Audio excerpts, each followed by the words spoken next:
Sajitha Madan Mohan. Hello. Yeah.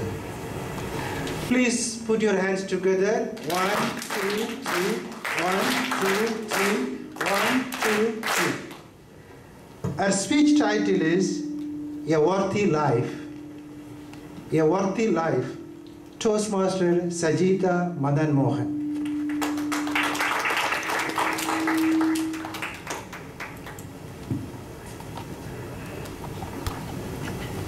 A man risked his life by swimming through rough tides to save a young boy who was being swept out into the sea. After this boy recovered from his harrowing experience, he went up to the man and said, "Thank you, sir, for saving my life." The man replied, "That's okay, kid. Just make sure that your life was worth saving."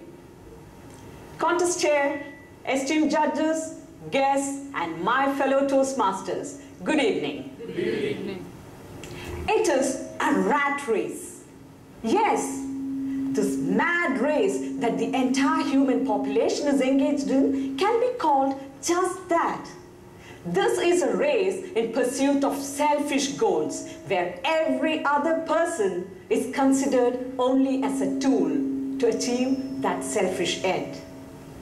And here, even success is measured only in terms of money, fame, and power. Gloomy it sounds, doesn't it?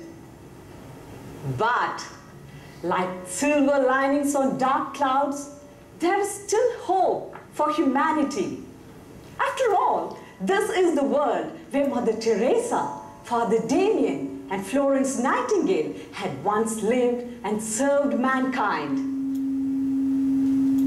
Fellow Toastmasters, in our journey through life, we associate ourselves with a number of people.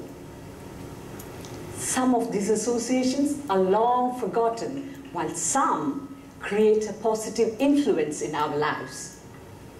We may not realize it at that point of time. But later on in life, when we are faced with some threatening situations and when our minds are desperate for some solution, these faces will flash before our eyes and they will give us that much needed support, the encouragement to move forward.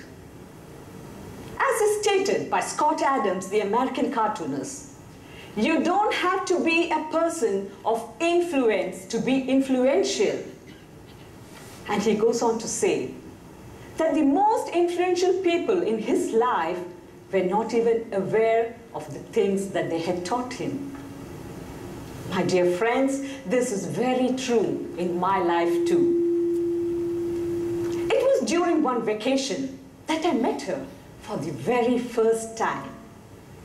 Yes, Lata is her name. She had come to my house with her mother, Malu Amma, to help her with the household chores. Malu Amma was our maid. As years passed by, Malu Amma grew old. She became weak. So the entire responsibility of our house was given to her daughter, Lata. Thus began our long-standing relationship of love, trust, and selflessness. My dear friends, I recall the year 2002. News about my mother's illness struck us like a bolt from the blue. My mother was diagnosed with ALS, a motor neuron disease which affects the voluntary muscles of the body, and it makes a person feel like a prisoner inside his own body. Unfortunately, the doctors have not found a cure for this disease, and even today, it is still only in its research stage. My family was shattered. We were confused, not knowing what to do. At that helpless moment, Lata came forward. She convinced us to return to Bahrain and promised to take care of my mother. They made a great team, my mother and Lata. Both of them were positive thinkers. and like William James the philosopher, both of them believed that human beings can alter their lives by altering their attitudes of mind. Lata faced new challenges every day because of my mother's illness, but come what may, she never gave up on my mother. This illness, it began to take its toll on my mother. Her speech ability was affected.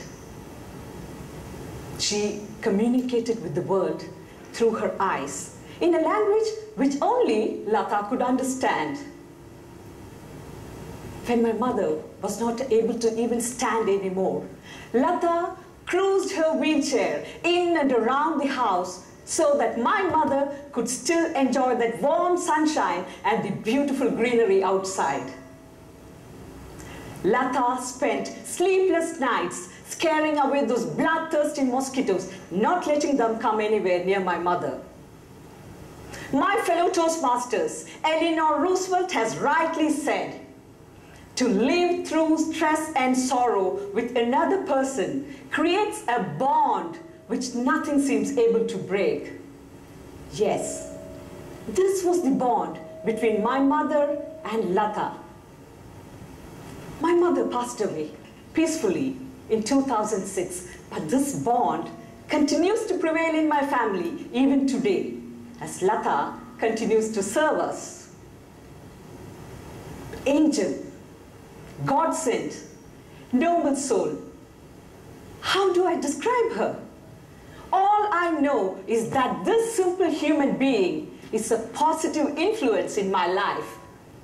And she has proved to the selfish world that there is still hope for humanity. My fellow Toastmasters, my friends, life is God's gift. It does not matter how long you live. How well you live is what you will be remembered for. If for one day you are able to feed a hungry child, if for one day you are able to shelter the needy, if for one day you are able to wipe away someone's tears, then you can be contented and you can proudly tell yourself, yes, I have led a worthy life. Over to you, Professor.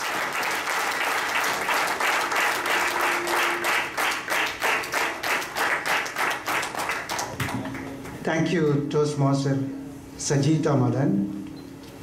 1 minute silence now. In the meantime, let me give this certificate to her.